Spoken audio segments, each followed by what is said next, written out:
Mga idol, kabilang nga sana ang Boston Celtics at Indiana Pacers sa mga contender sa Eastern Conference.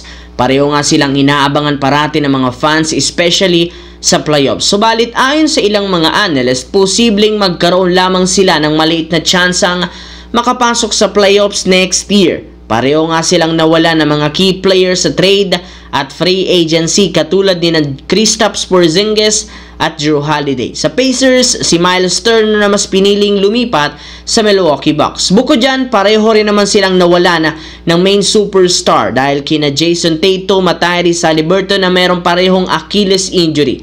Since walang shortcut o madaling paraan para makarecover sa injury, expected na opisyal na silang out next season. Hindi biro ang injury ng dalawang ito, ay kahit man nakakalakad sila maayos at walang supporter, kakailanganin pa rin ng mahaba-habang recovery at sapat na oras para sa kanilang conditioning dahil kung hindi nila ito siseryosohin, maaaring lumala lamang ang sitwasyon. Samantala, sinabi nga ng mismong NBA 2K na hindi kasama si DeAndre Ayton sa top 100 player sa NBA sa darating na season. Sa madaling salita, masyado nga pong minamaliit nila ang bagong sentro ng Lakers. Kita rin naman sa nakalipas na taon na hindi nakakasabay si Ayton sa mga high-level competition dahil sa pagiging tamad nga daw nito sa pag-backs out, sa rebound at sa depensa. Iba rin naman ang ugali nito pag pinapagalitan dahil imbes na sumunod sa coaches ay nagagalit at nagdadabog nga ito sa locker room. Pero mismo si DeAndre Ayton ang nagsabi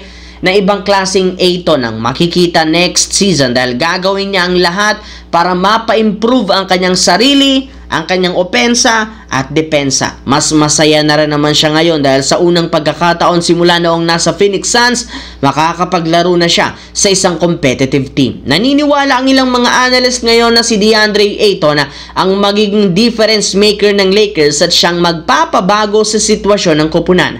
Kung last year, hirap silang makapagsabayan sa mga teams na merong malalaking lineup, mas magiging madali sa kanila na harapin ito sa pagkakaroon ng legit na starting center. Pinapanindigan naman nga ni Ayton ang kanyang pangako dahil ngayon pa lang nagpapakitang gilas na ito sa kanilang mga practice. Sa kabilang banda, 2 buwan bago magsimula ang bagong season pero may ilang analyst na ang kanya-kanyang pumipili ngayon sa pambatong kupunan. At isa sa mga pinakamaingay agad ngayon ay si Stephen A. Smith ng ESPN na hindi na makapaghintay sa bagong season. Ayon dito sa kanyang show, matapang nga nitong sinabi maraming teams ang lumakas ngayong off-season na kaya nang tumalo sa defending champ na OKC Thunder. At kung siya ang tatanungin, naniniwala ito na kakayanin ng Dallas Mavericks na magkampiyon kung sakaling manatiling healthy ang lahat, especially sina Anthony Davis at Kyrie Irving.